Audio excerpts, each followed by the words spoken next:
Jufra, Movimento Vicentinos, o MEG, Renovação Carismática Católica, todos esses são nomes de movimentos dentro da igreja.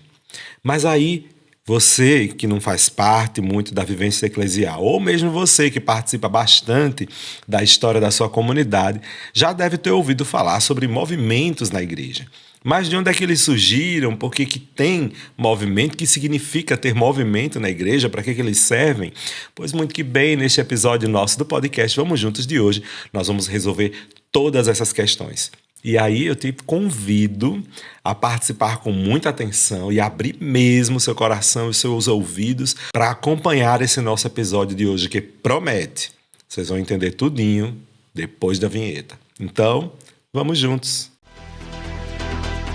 Vamos juntos! Vamos juntos! Vamos juntos! Vamos juntos! Vamos juntos! Vamos Vamos juntos! juntos! Vamos juntos! Vamos juntos! Vamos juntos! Vamos juntos! Vamos juntos! Vamos juntos! Vamos juntos! Vamos juntos!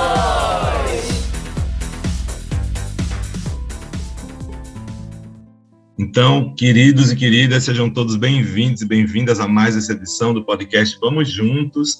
E, como vocês perceberam já pelo título do nosso episódio, nós vamos falar sobre os movimentos dentro da Igreja Católica. Mas como assim? Então, existem diversos movimentos na igreja, tenho certeza que alguns deles você, inclusive, deve até fazer parte, já deve ter ouvido falar, enfim. E nós vamos tocar um pouquinho sobre todos esses assuntos a partir de agora, só que eu digo nós mesmos, eu, vocês, e mais um convidado que eu trouxe com muito carinho e muito orgulho, inclusive, porque meu professor, meu diretor espiritual, meu amigo de vida, Padre Lisboa. Então, Padre Antônio Lisboa, por favor, se apresente aqui para a nossa turma do podcast Vamos Juntos.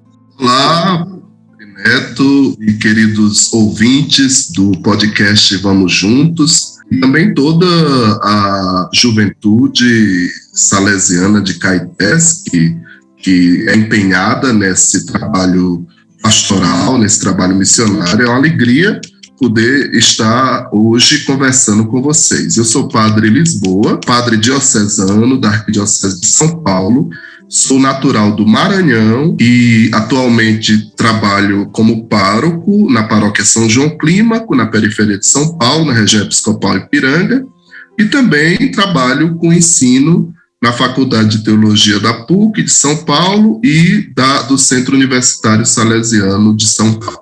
Então, o Padre Lisboa eu conheci como um professor lá da faculdade na teologia, quando eu estudei lá em São Paulo. Desde então ficamos amigos, assim, e, nossa, para mim foi um dos melhores presentes meus lá em São Paulo, pelas amizades que vivi lá. Padre Lisboa, com certeza, carrego até hoje no meu coração. Então, assim, muito obrigado por ter aceitado o convite, desde já, de vir conversar com a gente. Então, Padre Lisboa, no episódio da semana passada, nós trabalhamos um pouquinho sobre a hierarquia na igreja. Então, como o senhor mesmo falou, que está na região episcopal de Ipiranga, que também equivaleria aqui, como eu já falei no episódio anterior, aos vicariatos, né? E dentro de todo esse universo da igreja, além da questão hierárquica, dentro dela a gente vai encontrando também o que se chama de movimentos.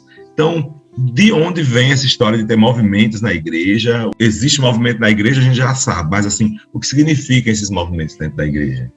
Então, quando a gente fala de movimento na igreja e no cristianismo, é dizer o próprio cristianismo, porque não é possível entender a igreja católica, apostólica, romana e o cristianismo prescindindo do movimento, ou seja, do dinamismo da ação. Tanto é que no começo os cristãos não eram chamados de cristãos, eles eram chamados de o pessoal do caminho, o povo do caminho, ou seja, eles eram aquelas pessoas que encontraram o Cristo na estrada da vida deles e descobriram que a fidelidade a este encontro com Jesus implicava no movimento, isto é, na caminhada para viver a fé. Então, quando a gente fala de cristianismo, necessariamente nós estamos falando de caminhada de fé. E falar de caminhada de fé significa falar de movimento. Por quê? Porque ninguém pode falar de Deus sem conhecer o que Deus faz. Ou seja, a gente só sabe de Deus o que ele mostrou. E quando ele mostra, agindo. Tanto é que quando a gente toma notícia de Deus, é da palavra de Deus. E quando a gente vai atrás do que é a palavra de Deus, originalmente a palavra de Deus significa ação criadora, que é um termo chamado dabar em hebraico, né? Então, essa ação criadora é Deus agindo. Aí a gente pergunta assim, mas aonde é que Deus age? Deus age no movimento, né? Naquilo que ele mostra. E esse movimento, ele não é um movimento paranormal. Ele não é um movimento anormal. Ele é um movimento que ocorre sempre através da ação humana. Ou seja, se eu quero ver a Deus, se eu quero sentir a Deus, não tem como eu ter conhecimento de Deus que não seja através da ação humana. Aí vocês podem me perguntar assim, então, Padre Lisboa, mas como assim? Se Deus criou tudo? Olha, Deus criou tudo e desde o princípio conversou com a humanidade.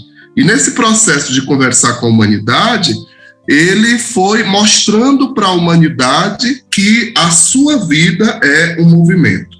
Mas chegou um momento que Deus, depois de ter tentado tanto educar a humanidade, ele viu que a humanidade teimosa não entendia direito. Ele disse, tá bom, então quer saber? Já que vocês não estão entendendo, emissários meus, mensageiros meus, sinais de toda a natureza que eu estou mandando, pois agora eu mesmo vou descer e conversar com vocês, para ver se vocês entendem. De que jeito que Deus desceu? Deus desceu feito homem, onde? Na pessoa de Jesus de Nazaré. E quando é que a gente soube disso? Quando Jesus começou a falar e a agir. Então, através da ação de Jesus, o ser e o agir de Jesus, nós conhecemos propriamente Deus.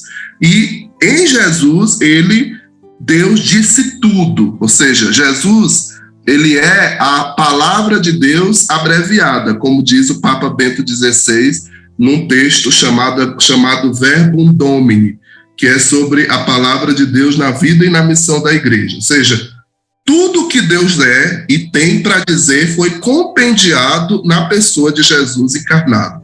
De tal maneira que ele, diz o Papa nesse texto, o Papa Emérito, Bento XVI, que Jesus falou tudo que tinha para dizer de Deus para a humanidade. Falou tanto até ficar afônico e tornar-se silêncio de cruz. Ou seja, Jesus não ficou com nada. Significa, então, com tudo isso, reconhecer que a gente só vai conhecer a Deus e só conhece a Deus pelo movimento de Deus. O movimento de Deus não é outro que não a ação de Deus no mundo. A ação de Deus no mundo foi consolidada em Jesus mediante as ações humanas dos homens e mulheres que se deixam interpelar por Deus e querem e aceitam agir a partir dele. Então, em primeiro lugar, é preciso entender isso. Cristianismo é movimento. Aí, finalizando esta introdução, aí a gente pode perguntar, mas como é que isso historicamente foi aparecendo na igreja? A igreja sempre entendeu assim, movimento, e o cristianismo como movimento? A gente percebe que a igreja é o formato histórico da resposta a Deus para que a humanidade corresponda ao impulso que ele dá, movimentando-se na história, né? Ela, nesse processo de se tornar historicamente a resposta da humanidade a Deus, a igreja claudicou, ou seja, ela ficou pulando entre um lado e outro, entre aquilo que era impulso, dinamismo, vigor do espírito e aquilo que era organização ou tentativa humana de organizar as coisas de Deus, que aí é o que a gente chama de institucionalização, ou seja, colocar as regras para poder formatar de uma forma mais próxima do entendimento, da cognição humana e dinamizar isso na história. Nesse processo, a igreja ela ficou, às vezes, entendendo o que era propriamente de Deus e, às vezes, deixando falar forte aquilo que vinha de Deus. E o que vem de Deus? O que vem de Deus é o sopro, a força de Deus, que é o Espírito Santo, e, ao mesmo tempo, ela vinha com aquela tendência humana de enquadrar, né, de organizar, de regulamentar, de institucionalizar. Evidentemente que até essa capacidade humana de organizar é dom de Deus. A humanidade não seria capaz disso se Deus não tivesse dado à humanidade essa habilidade. Mas nem sempre a igreja conseguiu articular bem carisma e instituição, articular bem aquilo que vinha, que era resposta às interpelações de Deus na vida, e aquilo que era ensaio humano de organizar. Algumas vezes, a prática da igreja ficou mais ligada à instituição, à organização, e, de certa maneira, se não esqueceu, não deu suficiente atenção aos chamamentos do Espírito. E aí o movimento, algumas vezes, perdeu força. Nesse esforço de articular carisma e instituição, às vezes o movimento, ele é, na verdade, uma intenção da organização e da instituição travestido de movimento. E aí, ou seja, é mais vontade humana, é mais interpretação humana do que propriamente movimento. Mas aí é que está. Ou a igreja continua se abrindo para esse dinamismo, ou ela se coloca no lugar do dinamismo, que é propriamente o Espírito Santo. E aí, na história da igreja, foram diversos movimentos nesse sentido. Aliás, tudo que surgiu na igreja foi a partir do movimento de responder aos apelos de Deus. Isso desde a formação das primeiras comunidades, desde a experiência dos padres apostólicos, desde todas as tentativas que emergiram dentro da vida comunitária como ensaio de resposta aos apelos de Deus. E, inclusive, as maneiras que a instituição católica encontrou de corresponder a esses desígnios de Deus, elas também se constituíram propriamente em movimentos. Aí nós temos reuniões, sínodos, concílios, tudo isso foram maneiras. E pessoas carismáticas que foram aparecendo. Então, São Francisco de Assis, São Domingos Gusmão, São João Bosco, Madre Teresa de Calcutá, Padre Ibiapino, Dom Helder Câmara, e tantos outros, alguns inclusive ainda militando nessa terra. Ou seja, o Espírito continua apelando. Às vezes, o carisma encontra lugar na prática da igreja e dinamiza e cria e recria.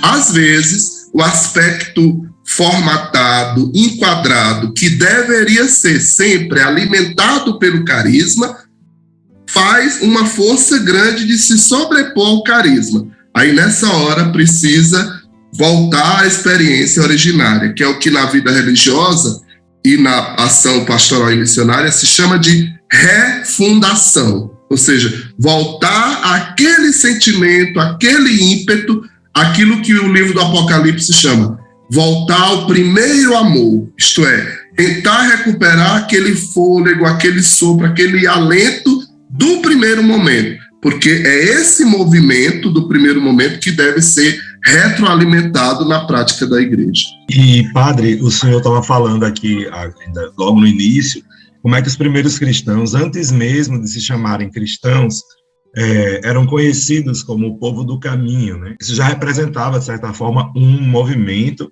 dentro da comunidade judaica, né? Esse grupo se movimentava, eles eram chamados de o caminho, mas por quê? Existe um sinal, algo específico que os marcasse com esse nome de o caminho? Sim, sim. Veja só, Jesus era um judeu. A religião que Jesus viveu, nasceu, viveu e praticou foi a religião judaica. E ele foi fiel à sua religião. E dentro da prática da religião, Jesus, ele distingue na sua prática elementos que contrastam com a prática religiosa judaica. Entre esses elementos está o fato de que a lei, ou seja, os preceitos que foram dados por Deus à humanidade, ao povo constituído por Deus, em algumas práticas do momento, esses preceitos, eles suplantavam a vida humana. E aí a vida humana ela era colocada em segundo plano diante do cumprimento do preceito. E aí Jesus faz com sua fala, sua prática, um grande questionamento, ou seja, o que em síntese Jesus diz: Deus quer a vida e a liberdade das pessoas. Quando a vida e a liberdade não são levadas em contas, verifique de novo o preceito, porque ele pode não estar sendo de Deus. E aí Jesus muitas vezes é questionado. Afinal, o sábado é feito para o homem ou o homem para o sábado? E aí Jesus vai dizer assim, olha, sempre é preciso obedecer à lei, ou seja, guardar o sábado. Mas se no sábado for necessário ajudar o outro é mais importante do que guardar o sábado. Ou seja, guardar o sábado implicará necessariamente em ajudar o outro como sinal do amor a Deus. E aí, quem era Jesus? No meio da religião judaica, o que tem? Nós temos a imagem do templo, não é? E que depois vai ter a experiência, depois de ter vivido tantas vezes invasões, destruições, e de ter tido a sua fé, o significado da terra e do templo solapado pelos invasores, o povo judeu experimentou diversas vezes isso, e Jesus, que também frequentou o templo, não como sacerdote, mas como leigo, né?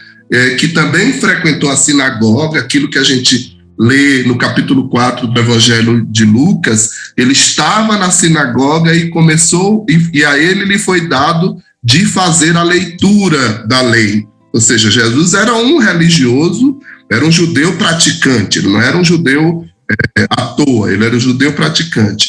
Então, nessa experiência que ele vivencia, ele vai constituindo uma modalidade itinerante de ser e de crer em Deus. Então, Jesus começa a mostrar para as pessoas que mais importante é como que cada ser humano é, ao mesmo tempo, sinal da presença de Deus junto dos outros e reflexo de sua própria humanidade. Então, por exemplo, o encontro de Jesus com a samaritana, no capítulo 4 do Evangelho de João, vem à tona justamente isso. Ele vai falar com ela, pedir água, e ela diz, nossa, mas você, que é um galileu, um judeu, um homem judeu, como que você vem falar comigo que, além de ser mulher, sou samaritana? Porque havia uma rixa cultural, religiosa, entre esses dois povos, né? E aí ela diz, aí há uma pergunta, afinal, dentro do diálogo, né? Aonde deve se adorar a Deus? Ela diz, os judeus dizem que é em Jerusalém, no Monte Sião. Os samaritanos dizem que é no Monte Garizim. E você diz o quê? Aí ele diz, haverá o tempo em que os verdadeiros adoradores serão considerados aqueles que adorarão a Deus em espírito e verdade. Ou seja, Jesus, ele muda o ponto de aglutinação. Embora o templo seja importante, embora a sinagoga seja importante, o centro é o coração humano, e não mais o templo, e não mais a sinagoga. E nesse sentido, é por isso que ele se coloca em caminhada. E aí, ao invés de ele ficar pregando no templo ou pregando na sinagoga, ele frequenta a sinagoga, ele realiza aquilo que precisa ser feito, mas a vida dele vai começar a ser uma peregrinação. Como todos aqueles que aderiram a ele movimentavam-se como ele, isto é, não se fixavam num único lugar, eles eram reconhecidos por essa itinerância, ou seja, é o povo do caminho, é o pessoal daquele Galileu, aquele andarilho da Galileia, justamente pelo fato de que eles entendiam que a experiência de Deus era uma experiência de caminhada. Deus caminhava na vida do povo, com este povo vivendo a experiência de caminhada. Entendi. Eu estou aqui anotando tudo que o senhor está falando, porque, né, não deixa de ser uma aula. Não sei se você que está em casa continua também fazendo isso, porque eu estou. O senhor falou ao longo da sua introdução que os movimentos ajudam, né, a igreja na questão da missão. Então, assim, quais grandes movimentos a gente consegue enxergar ao longo do tempo na história da igreja? E quais contribuições específicas eles foram dando, assim? O que é que esses grandes movimentos na igreja tiveram, assim, em comum? E o que é que eles foram contribuindo na igreja? Olha, eu mencionei alguns, né, como, por exemplo, as ordens mendicantes no século XIII, mais próximo de nós, ali, século XVIII, depois século XIX, institutos como os próprios salesianos, e atualmente, isto é, no nosso tempo, que se chama hoje, como diz um salesiano chamado Wolfgang Gruen, o tempo que se chama hoje, que é o tempo que a gente vive, nós estamos ainda diante de diversos movimentos. É assim, todas as vezes que o aspecto institucional, ele se recrudesce, se fica duro, enrijecido, de modo a querer que o Espírito Santo, a ação de Deus, caiba totalmente dentro da instituição, pipoca movimentos aqui e ali para poder fazer com que volte à experiência originária. Ou seja, como a obra é de Deus, não obstante todas as tentativas humanas de torná-la humana, Deus sempre vai quebrar os enrijecimentos, os recrudescimentos e vai apresentar novas modalidades. Como que acontece isso? Houveram, por exemplo, momentos na igreja em que a igreja ela se entendia como uma realidade separada do mundo. Ou seja, de um lado está a igreja, do outro lado está o mundo. O mundo é o perdido, a igreja é a salva. Para que o mundo valha alguma coisa, ele tem que virar a igreja. Se ele não virar a igreja, ele não poderá ser salvo. Essa é a visão de uma igreja como sociedade perfeita. E aí começaram a aparecer vários movimentos. Todos os movimentos no interior da prática da igreja são, na verdade, esforços humanos de responder às inspirações do Espírito Santo. Se são respostas ao Espírito Santo, então são ações do Espírito Santo. Ou seja, onde haja o Espírito, em cada homem e mulher que se junta e que age respondendo a Deus. Por isso que Jesus diz, no tempo, não será mais necessário dizer que o reino de Deus está aqui ou está ali. Ele diz, muitos vão dizer que é o reino, muitos vão dizer que está aqui ou está ali. Mas eu digo a vocês, quem diz isso é Jesus, o reino de Deus está entre vós. Entre vós significa o quê? O reino de Deus é aquilo que acontece entre as pessoas. O que acontece entre as pessoas? A amizade, o amor, a fraternidade, a justiça e a honestidade. Tudo que não for isso é anti-reino. E aí é a negação de Deus. Tudo que for a afirmação de ser de Deus é o reino de Deus acontecendo. Ou seja, o reino acontece entre as pessoas. E aí Jesus diz mais, quando 2 ou 3 se reunirem em meu nome, não serão mais 2 ou 3, mas serão vocês comigo, porque eu desço e me coloco no meio deles. Ou seja, se 2 ou 3 se reúnem para responder aos apelos de Deus e se esforçam para ser fiel, a essa resposta, agindo, quem age não são 2 ou 3. Quem age é Deus através desses 2 ou 3. Ou seja, é próprio Cristo que se coloca no meio dele. Então, nesse sentido, quando a igreja achou que ela era uma coisa e a sociedade era outra, que ela era uma coisa e o mundo era outra, aí acontecia diversos movimentos que ajudavam a esclarecer isso.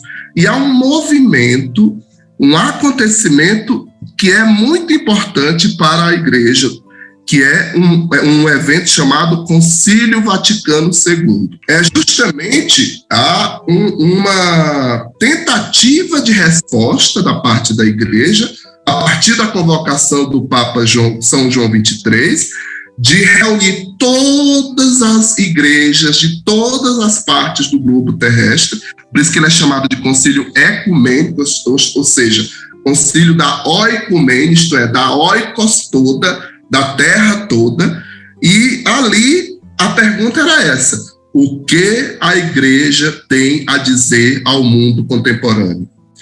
A igreja não pode olhar para o mundo e dizer, você não presta, eu que presto. Ou o contrário, dizer assim, eu não presto e é você que presta. Não. A igreja tem que olhar para o mundo e ver o mundo como o lugar aonde se pode descobrir a presença de Deus.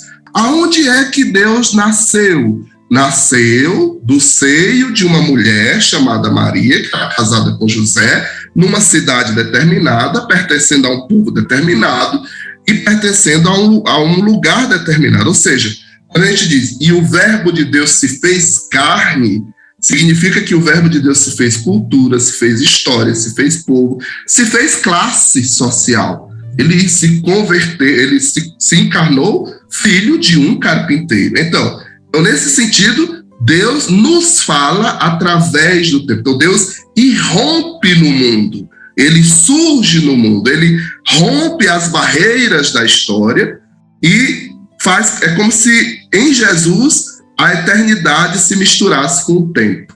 E aí Deus, o eterno, passa a habitar no tempo, no verbo encarnado.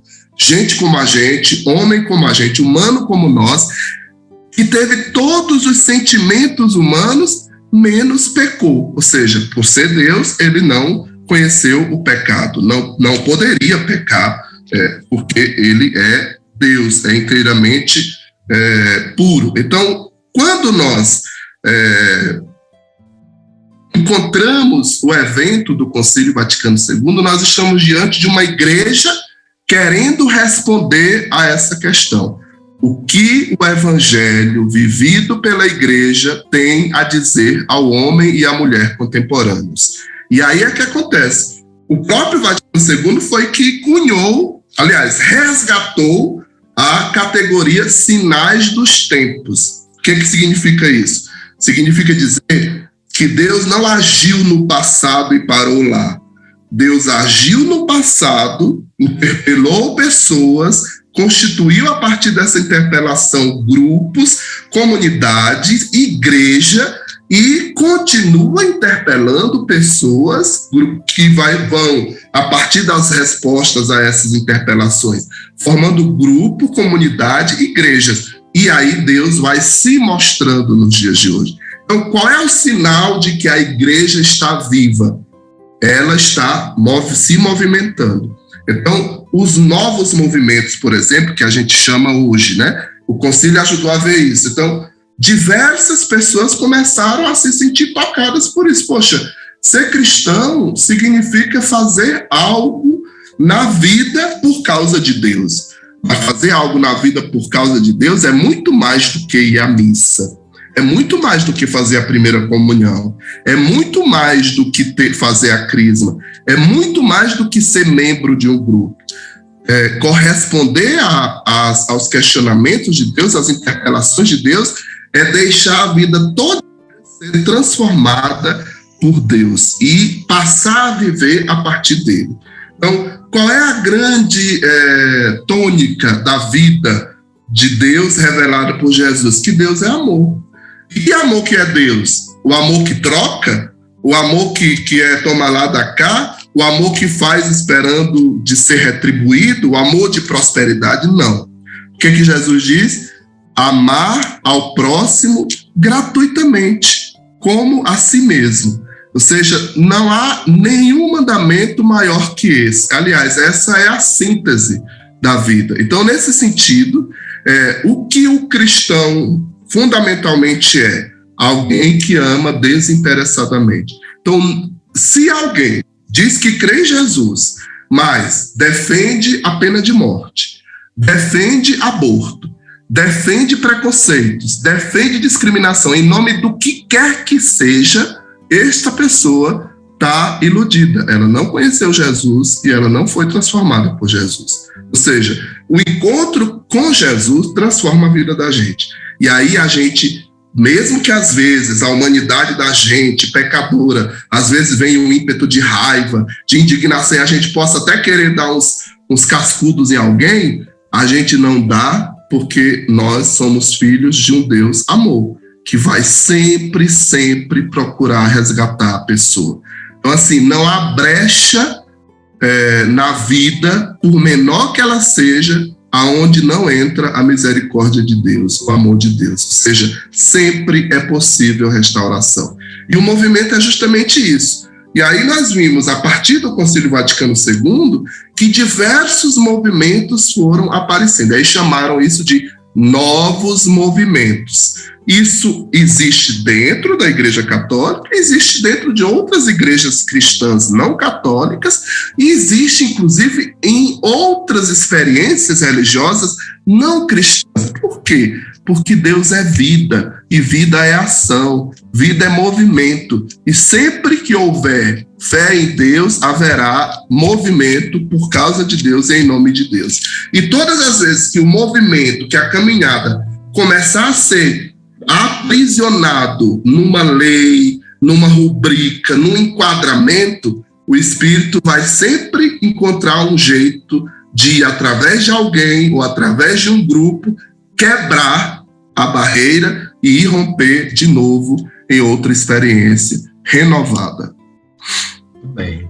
Daí a gente entende, então, tantos outros movimentos na igreja que vão surgindo, né? Pode ser em algum momento que esses movimentos nem sempre sejam entendidos, vamos dizer assim, ou acolhidos dentro do seio da comunidade eclesial, né? Dentro do seio da igreja.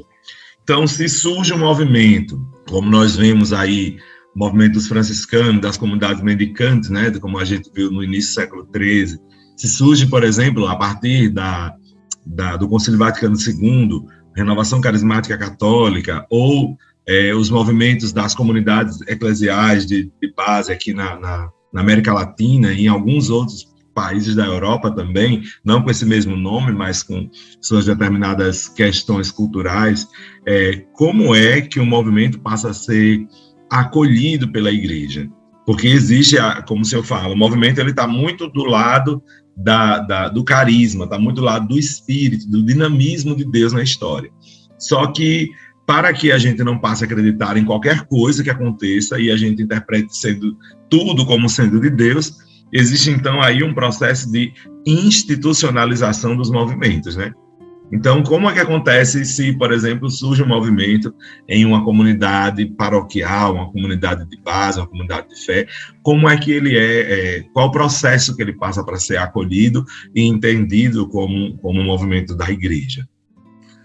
Essa tensão entre o carisma, o dinamismo e a institucionalização ou organização, ela começou com o próprio cristianismo. Então, quando a gente lê os Atos dos Apóstolos, ou quando a gente lê as cartas de Paulo, vamos pegar, por exemplo, se alguém que está nos ouvindo quiser, pegue o capítulo 15 dos Atos dos Apóstolos, que é um chamado Concílio de Jerusalém. Havia algumas questões que existia dentro desse movimento, que era o caminho dos seguidores do Cristo do crucificado, que despertou o ressuscitado que fora crucificado. E aí as questões eram assim: então ele veio, mas olha, para ceder, ele foi legal, mas para ceder ele tem que primeiro passar pelo judaísmo. porque ele foi judeu. Aí diz, tá bom, então é o seguinte, como o judeu ele é circuncidado, então para ser de Jesus, todo mundo tem que ser circuncidado. E aí outros dizem, não, mas não é possível. E aqueles que não foram, agora terão que ser? Então quer dizer que quem não passou pela experiência judaica não poderá conhecer Jesus, e é justamente a tensão entre a comunidade de Jerusalém e a comunidade de Antioquia que surge isso. Afinal, ser de Cristo é necessariamente ser judeu, ou é possível ser de Cristo sem ter sido judeu? E aí ficou nisso, e os apóstolos começaram a debater sobre isso a ponto de fazerem um concílio, uma reunião para resolver isso. E qual foi a conclusão? Aí vocês vão poder ler no próprio capítulo 15. Eles vão dizer, olha, então é o seguinte, não vamos imputar aos advindos do paganismo, como eles dizem, né? Aqueles que não são judeus, a obrigatoriedade da circuncisão. Apenas cuidem para que haja isso, isso e aquilo. Ou seja, sempre o esforço da ponderação. Então, nesse sentido, a pergunta que você faz, então como é que a gente vai saber se é mesmo de Deus? Olha, o contraponto sempre é a comunidade. Se a prática beneficiar a comunidade, o negócio é de Deus. Se a prática beneficiar só um grupo, ou uma pessoa, ou várias pessoas, desconfie, porque não é de Deus. Então, assim, não é, agora é o seguinte, como eu descobri, eu tive uma experiência com o Espírito, e agora todo mundo na minha comunidade, as mulheres têm que usar véu, e os homens têm que andar de calça comprida e gravata. Essa é a sua experiência. A comunidade inteira está sentindo isso como fundamental? Não. Então, você pode até ter essa prática, mas não queira que esta prática seja a obrigatoriedade da comunidade. Ou seja, o contraponto sempre será a comunidade. Perceber que é de Deus, é perceber que a comunidade está crescendo, que a comunidade está indo adiante. É muito simples a gente se perguntar sobre isso. Nossa Igreja Católica Apostólica Romana, com mais de 2.000 anos de existência, já errou? Já. Já deu com os burros na água? Já. Já quase perdeu a sua essência? Já. Mas ela acabou? Não. Então, algo de Deus tem nisso. Ou seja, algo de Deus há nisso. Enquanto a comunidade encontrar vigor, enquanto a comunidade encontrar sentido de reunião, enquanto a comunidade não apontar para si, como o Papa Francisco diz, não ser autorreferencial, mas apontar para o reino e ir atrás sempre da vida, da justiça, da fraternidade, da promoção das pessoas, essa comunidade é de Deus e ela vai viver. Então, assim, eu hoje, por exemplo, posso dizer a vocês o seguinte: se há algo que a gente tem que aprender com os novos movimentos, é aquilo que contrasta com as experiências antigas que foram institucionalizadas. Então, por exemplo, as novas comunidades religiosas, elas têm um elemento muito interessante, que é a desburocratização da sua constituição. Ou seja, para uma congregação antiga, como por exemplo os salesianos, abrir uma casa num lugar, menino, haja novena, haja reunião, haja pesquisa, haja não sei o quê, e pode não abrir, entendeu? Agora, fala para um novo grupo, uma nova comunidade, se é possível abrir. Se eles tiverem gente, eles vão com a cara e a coragem e apostam na experiência. Isso é fé no Espírito Santo. Isso é fé no dinamismo do Espírito.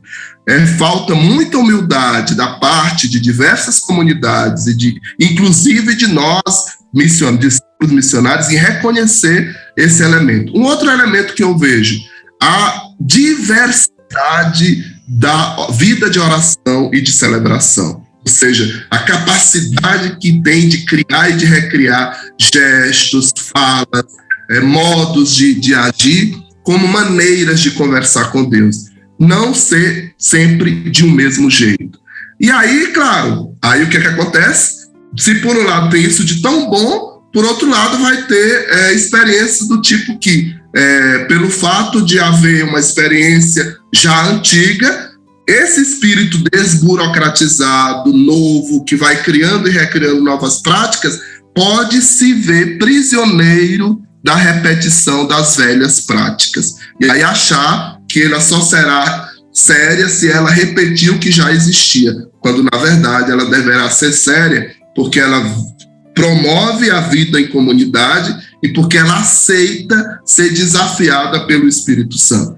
Isso é sinais dos tempos. É importante para a gente entender que quando o Vaticano II fala de sinais dos tempos, ele não está falando de terremoto, de tsunami ou de pandemia da coronavírus. Não é isso que é sinal dos tempos.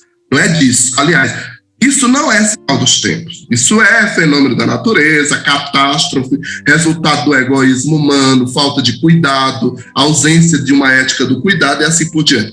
O que são sinais dos tempos? São as práticas que aparecem no interior do tempo, realizadas por pessoas que creem em Deus, que encontraram a Deus. Então, essas novas práticas. Então, você pega, por exemplo, a experiência da irmã Dulce, tudo aquilo que aquele corpo franzino, sem condição material, sem grandes instruções, conseguiu realizar. Você olha a obra, esse é um sinal dos tempos.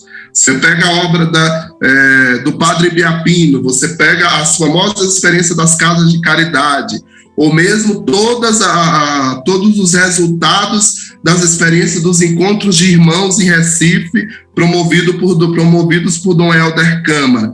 Quer dizer, são várias experiências, ou seja, é possível perceber os sinais dos tempos justamente quando novas práticas vão aparecendo através de pessoas que creem. Pois, Padre Lisboa, quero te agradecer imensamente pela sua contribuição, pela sua participação aqui no nosso podcast, dizer que as portas estão abertas para o senhor voltar mais vezes, inclusive estamos devendo também, porque inclusive o Padre Lisboa escuta também, acompanha o nosso podcast, né? Mas também ele produz, além das aulas, ele produz também livro, minha gente. O homem escreve livro, ele é um organizador de livros, junta textos com seus alunos e bota para frente. Então, assim, precisamos falar sobre as suas outras publicações, né?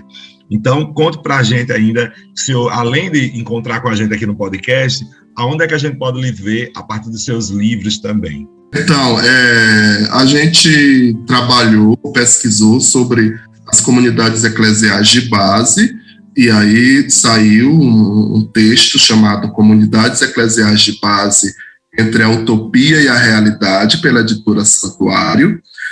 Depois, também como resultado dos estudos da gente, nós quisemos procurar entender melhor a prática pastoral, e aí usamos um modo de entender que a gente chama de pensamento decolonial ou descolonial, e aí tem um livrinho chamado Chaves Descoloniais para uma leitura da prática pastoral, pela editora Saber Criativo, e também tem um outro texto com um aluno meu, da teologia da PUC, que hoje ele é diácono da Diocese de Santo André, que é Ver, Julgar, Agir, a leitura pastoral do Papa Francisco, que é o jeito que o Papa Francisco usa o método Ver, Julgar, Agir, que é também uma grande riqueza no movimento cristão católico e também no movimento ecumênico. Então, esse também saiu pela editora Saber Criativo, entre outros artigos em algumas revistas que estão por aí. É uma maneira que a gente tem de colaborar com esse dinamismo e tentar responder aos apelos do Espírito. Muito bem, então, mais uma vez, muito obrigado pela sua participação, viu? Nos encontramos aí nos próximos episódios do podcast Vamos Juntos, com a sua participação também, se Deus quiser, em outros momentos. Eu que agradeço, eu sei que você não é sozinho nesse podcast, mas é uma equipe da JS Caetés, e eu quero parabenizar essa juventude de Caetés que está correspondendo aos apelos de Deus, e junto com esse jovem padre Antônio Neto estão tentando dinamizar e fazer movimento para justamente presentificar o evangelho aí nessa porção do povo de Deus, que é a realidade de fé em Caetés. Eu sou ouvinte mesmo do podcast e cumprimento pelas temáticas e pelas formas de abordagem que tem o podcast. Parabéns, muito obrigado. Valeu. Então, minha gente, Deus abençoe vocês. Nos encontramos nas próximas semanas, se Deus quiser, com mais temas e mais formações. Espero que vocês tenham gostado. Mas Lisboa dá para encontrar na internet também, né? No Instagram. Sim, no Instagram, @Padre Lisboa, e também como Padre Lisboa no Facebook. E no Twitter também. Tudo Padre Lisboa. Quando eu tenho tempo, eu ponho alguma coisa lá. Tá certo. Pois muito bem, gente. Tchau, tchau. Fiquem com Deus. Nos vemos nos próximos episódios. E para continuar crescendo na formação, vocês já sabem, né? Vamos juntos.